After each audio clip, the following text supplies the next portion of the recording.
Magandang araw sa lahat.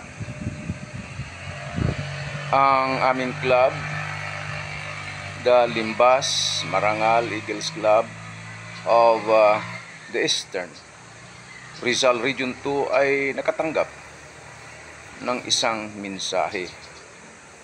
At ito yung mensahe.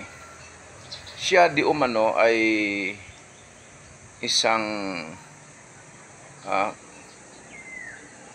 collecting officer ng isang korporasyon. Ibig sabihin siya ang nangungulikta at namamahala sa pera na pumapasok sa korporasyon. Ngayon, nag-conduct ng audit or cash examination ang auditor ng korporasyon kung saan natuklasan na mayroong cash shortage, may kulang sa pera na hawak niya. Okay, so yung pangyayaring ito, it was blattered before a police station. So na-record, na-blatter na. Isa sa mga katanungan, paano daw po? Meron namang akong criminal liability. Meron na bang kaso? Well, hindi pa naman kaso yung pagbablatter sa pulis. Pag sinabing blatter sa isang police station, ibig sabihin na i-record, na isulat sa kanilang logbook ang mga pangyayari or events. Nakasali dito yung mga krimen na naganap sa lugar na yon. Pero hindi nangahulugan na ito siya dahil na-report di umano yung kulang, criminally liable na siya. Wala pang ang criminal case sa ganitong pagkakataon. Ngayon, paano daw? Baka hindi na siya makakuha ng police clearance or NBI clearance. Iulitin ko, wala pa namang kaso.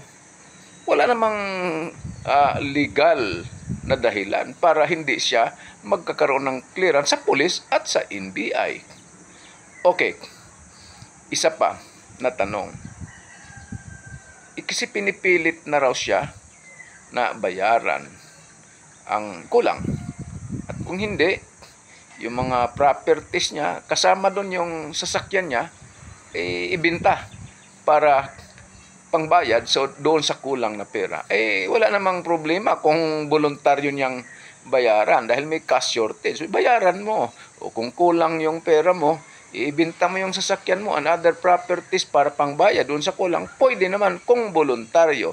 Pero maari bang puwersahin siya ng opisyalis ng corporation na bayaran yon at bayaran yung kulang at ibibenta ang mga ari-arian bilang kasagutan sa kulang na pera? Hindi siya maaring puwersahin.